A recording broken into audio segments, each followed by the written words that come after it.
Good morning friends. मैं doctor V K Mishra from gastro liver hospital Swaroop Nagar Kanpur.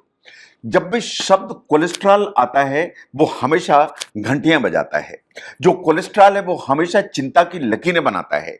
लेकिन ऐसा जरूरी नहीं है कि सभी कोलेस्ट्रॉल खराब हो। आज मैं आपसे बात करूंगा कि आपको एचडीएल बढ़ाना है तो क्या 5 तरीके हैं। यह बिल्कुल सच्चाई है कि अगर आपको डॉक्टर बोलते हैं कि आपका कोलेस्ट्रॉल बढ़ा हुआ है तो आपको चिंता होना बिल्कुल स्वाभाविक है। यह बात सही है कि जब भी कोलेस्ट्रॉल ज्यादा होता है तो हार्ट डिजीज और स्ट्रोक होने का जो खतरा है वो हमेशा ज्यादा होता है। चूंकि ज्यादा होता है इसलिए चिंता होना स्वाभाविक है। लेकिन जो हाई कोलेस्ट्रॉल है वो बिल्कुल कोई नहीं चाहता, लेकिन हर जो कोलेस्ट्रॉल है वो खराब नहीं होता। यह चीज आपको समझने की जरूरत है। जो कोलेस्ट्रॉल है वो 2 तरह का होता है। One is the high density lipoprotein जिसे कहते हैं एचडीएल कोलेस्ट्रॉल, और लो डेंसिटी लाइपोप्रोटीन या जिसे कहते हैं एलडीएल कोलेस्ट्रॉल। जो एचडीएल है उसे वास्तव में गुड कोलेस्ट्रॉल माना जाता है, और जो एलडीएल है उसे बैड कोलेस्ट्रॉल या लेस डिजायरेबल कोलेस्ट्रॉल माना जाता है। हम क्या चाहते हैं कि जो एचडीएल है वो हमेशा शरीर में ऊपर रहना चाहिए और एलडीएल हमेशा नीचे रहना चाहिए। कितना होना चाहिए? अगर हम हाई एचडीएल की बात करें तो आपका लेवल होना चाहिए अराउंड 50 मिलीग्राम पर डेसीलीटर, या 50 से ज्यादा हो तो ठीक है। जो नॉर्मल रेंज है वो 40 से 59 के बीच में है या 40 टू 60 के बीच में है। इसके बीच में आपका एचडीएल होना चाहिए। अगर इससे कम आपका होता है तो बात सही है कि हार्ट डिजीज की जो रिस्क है उसको बढ़ा के चलता है। इनफैक्ट अगर 40 के नीचे रहता है तो हार्ट डिजीज का रिस्क जो है वो हमेशा बढ़ता है ना। जहां तक एलडीएल का सवाल है, साइंस ये मानती है कि जो एलडीएल है वो आपको लो रखने की जरूरत है। आपका जो एलडीएल है ऑन एन एवरेज 100 के नीचे होना चाहिए। स्टडीज ने ऐसा माना कि अगर एलडीएल ज्यादा है और अर्ली एज से ज्यादा है तो लॉन्ग टर्म इसके जो रिजल्ट्स हैं वो डिजास्टर्स होने की संभावना है। ये बात सही है कि अगर आपका एचडीएल कम है तो आप दवाइयां इस्तेमाल करेंगे तो एचडीएल का लेवल ऊपर जा सकता है। लेकिन इसलिए जरूरी नहीं है कि आप दवाइयां ही खाते रहें। आपको अपनी लाइफस्टाइल, अपनी डाइट, उसको ध्यान देने की जरूरत है ताकि आपका एचडीएल या हाई डेंसिटी लाइपोप्रोटीन ऊपर की तरफ रहे। नो, एचडीएल को ऊपर करना है तो क्या करना पड़ेगा? ये 5 चीजें करने की जरूरत है। नंबर 1, आपको जो हार्ट हेल्दी डाइट है उसको इंक्लूड करने की जरूरत है। जब हार्ट हेल्दी डाइट की मैं बात करता हूं तो आपकी डाइट में फ्रूट्स एंड वेजिटेबल्स की मात्रा ठीक होनी चाहिए। आपकी डाइट में जो फूड्स जिनमें के सॉल्युबल फाइबर होते हैं जैसे ओट्स होते हैं, होल ग्रेन्स होते हैं, लेग्यूम्स होते हैं, दालें होती हैं, इनकी मात्रा ठीक होनी चाहिए। आपके खाने में अगर पॉसिबल हो तो फिश होना चाहिए जिसमें ओमेगा 3 ज्यादा होता है जो हार्ट हेल्दी माना जाता है, जैसे सलमन फिश से आपको मिलता है। तो जो एक हार्ट हेल्दी डाइट है वो इंपॉर्टेंट है। कुछ चीजें हैं उनसे आपको बचने की जरूरत है।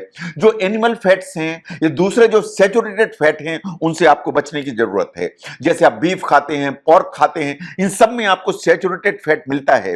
जो प्रोसेस्ड मीट जितने आप इस्तेमाल करते हैं, चाहे बेकन हो, हॉट डॉग्स हो, सलामी हो, इनमें सब में आपको प्रोसेस्ड मीट में जो सैचुरेटेड फैट है वो मिलता है। जो फुल फैट डेयरी आप लेते हैं, चाहे आप बटर खाते हैं, उसमें आपको सैचुरेटेड फैट मिलता है। जो अंडा आप खाते हैं उसमें जो येलो पोर्शन है उसमें योक में कोलेस्ट्रॉल ठीक मात्रा में होता है, इससे आपको बचने की जरूरत है। तो जहां भी सैचुरेटेड फैट है या एनिमल फैट है उससे आपको बचने की जरूरत है। नो, जहां तक मूवमेंट का सवाल है, साइंस ऐसे मानती है कि ये नंबर 2 पर आता है कि आपको अपना मूवमेंट लगातार ठीक रखने की जरूरत है। अगर आप फिजिकल एक्टिविटी करते हैं तो सिर्फ आपकी मसल नहीं बनती है, आपका एचडीएल का लेवल भी ऊपर की तरफ जाता है। बहुत सारी स्टडीज ने यह कहा कि अगर आप moderate to high intensity exercise करते हैं तो आपका एचडीएल का नंबर ऊपर जाता है और एलडीएल का नंबर नीचे की तरफ आता है, जो आपके लिए बहुत एडवांटेजियस है। आप कुछ भी एक्सरसाइज कर सकते हैं, आप वॉकिंग पे जा सकते हैं, आप रनिंग पे जा सकते हैं, आप साइकिलिंग कर सकते हैं, आप स्विमिंग कर सकते हैं, आप योगा कर सकते हैं, आप वेट ट्रेनिंग कर सकते हैं। आप कुछ भी करिए, एक्सरसाइज करिए। तो नंबर 2 पर जो है वो एक्सरसाइज है जो मैंने आपके सामने रखा। नंबर 3 पर आता है वेट। आपको एक हेल्दी वेट मेंटेन करने की जरूरत है। जहां तक ओबेसिटी एंड हार्ट डिजीज का संबंध है, ये जो संबंध है बड़ा कॉम्प्लिकेटेड है। देयर आर सर्टेन पीपल जो बहुत मोटे हैं और उनका बीएमआई भी बहुत ज्यादा है लेकिन पता लगा कोलेस्ट्रॉल नॉर्मल है। देयर आर सर्टेन पीपल जिनका बीएमआई नॉर्मल है लेकिन उनका कोलेस्ट्रॉल ऊपर की तरफ है। लेकिन साइंस ऐसा मानती है कि अगर आपको मोटापा है आपको ओबेसिटी है तो आपका एचडीएल का जो नंबर है वो हमेशा नीचे रहेगा, हाई डेंसिटी लाइपोप्रोटीन हमेशा नीचे रहेगा और एलडीएल का नंबर हमेशा ऊपर की तरफ रहेगा। तो अगर आपको एचडीएल ऊपर रखना है और आपको एलडीएल नीचे रखना है तो आपको अपना जो वेट है वो हेल्दी वेट की कैटेगरी में लाने की जरूरत है। नाउ नंबर 4 पर आती है स्मोकिंग। आपको स्मोकिंग हर हालत में बंद करने की जरूरत है। साइंस ऐसा मानती है कि जो स्मोकिंग है आपके एचडीएल के नंबर को नीचे लेके आती है और एचडीएल नीचे की तरफ आएगा और आप स्मोकिंग करते चले जाते हैं तो स्मोकिंग के चलते आपको हार्ट डिजीज का रिस्क बढ़ता है, आपको हाई ब्लड प्रेशर का रिस्क बढ़ता है और आपको डायबिटीज का भी रिस्क बढ़ता है। तो जैसे ही आप स्मोकिंग बंद करते हैं over a period of time आपका एचडीएल के जो नंबर्स है वो ऊपर की तरफ जाते हैं एंड हार्ट डिजीज का जो रिस्क है वो नीचे की तरफ आता है। नंबर 5 पर आती है blood sugar and blood pressure. अगर आप ध्यान से देखें कि जो हाई कोलेस्ट्रॉल है, कोलेस्ट्रॉल हमेशा हाई ब्लड प्रेशर और हाई ब्लड शुगर के कॉम्बिनेशन ही में चलता चला जाता है। ये बिल्कुल सही बात है। अगर आपको डायबिटीज है, आपका शुगर ऊपर की तरफ है, बीपी आपका ऊपर रहता है तो आपको अपने डॉक्टर से बात करने की जरूरत है, क्योंकि अगर डायबिटीज है, हाई ब्लड प्रेशर है और आपका कोलेस्ट्रॉल भी बढ़ा हुआ है, इसमें एचडीएल का नंबर नीचे की तरफ है तो हार्ट डिजीज का जो रिस्क है वो हमेशा बढ़ेगा। ना जहां तक कोलेस्ट्रॉल का सवाल है, आपको पता कैसे लगेगा कि आपका बढ़ा हुआ है? नॉर्मली अगर हम देखें तो जो कोलेस्ट्रॉल है वो अगर ऊपर की तरफ होता है तो एज सच कोई सिम्टम लेके नहीं आता, आपको कुछ पता नहीं लगेगा कि आपका कोलेस्ट्रॉल बढ़ा हुआ है। ऐसा कोई जरूरी नहीं कि आपको पता लगे कि आपका एचडीएल कम है और एलडीएल ऊपर की तरफ है, लेकिन जो सीडीसी है वो ये रिकमेंड करती है कि आपको regularly at the interval of around 4 to 6 year अपना जो लिपिड लेवल है या कोलेस्ट्रॉल लेवल है उसको चेक कराना चाहिए। और अगर आपका कोई फर्स्ट डिग्री रिलेटिव या बायोलॉजिकल रिलेटिव या आपका भाई, आपकी बहन, आपकी मां, आपके फादर, इनमें से किसी को भी हार्ट की प्रॉब्लम है या डायबिटीज है तो आपको ये जो कोलेस्ट्रॉल का लेवल है और फ्रीक्वेंटली चेक कराने की जरूरत है। सीडीसी रिकमेंड करती है कि फर्स्ट जो बार है, जो लिपिड प्रोफाइल है वो एक्चुअली बच्चे में 9 to 11 ईयर के बीच में करवा देना चाहिए एंड इसके बाद जो कोलेस्ट्रॉल लेवल चेक कराने की जरूरत है। अगर फैमिली हिस्ट्री इन प्रॉब्लम्स की है तो फ्रीक्वेंटली कराने की जरूरत है। अगर मेटाबॉलिक सिंड्रोम है तो ये फ्रीक्वेंटली कराने की जरूरत है।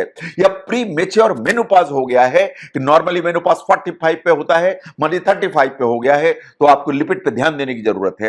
इन कोई भी इन्फ्लेमेटरी कंडीशन से लाइक रूमेटॉइड आर्थराइटिस है तो आपको लिपिड की जो प्रोफाइल है उसको चेक कराने की जरूरत है। तो अगर हम ध्यान से देखें कि कोलेस्ट्रॉल हमेशा आपको चिंता में डालता है, लेकिन जो दो कोलेस्ट्रॉल होते हैं एचडीएल एंड एलडीएल, एचडीएल आपका दोस्त है। जो एचडीएल है उसको ऊपर के रखने की जरूरत है और जो एलडीएल है उसको नीचे करके रखने की जरूरत है। इसके लिए जरूरी ये 5 चीजें हैं।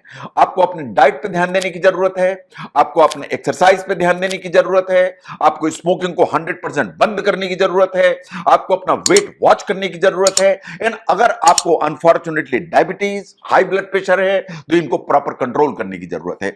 अगर ये 5 चीजें आप ठीक करके चलेंगे तो साइंस ऐसा मानती है कि आपका हाई डेंसिटी लाइपोप्रोटीन या एचडीएल है वो ऊपर की तरफ रहेगा और ऊपर की तरफ रहेगा तो हार्ट डिजीज से आपको सुरक्षा मिलेगी।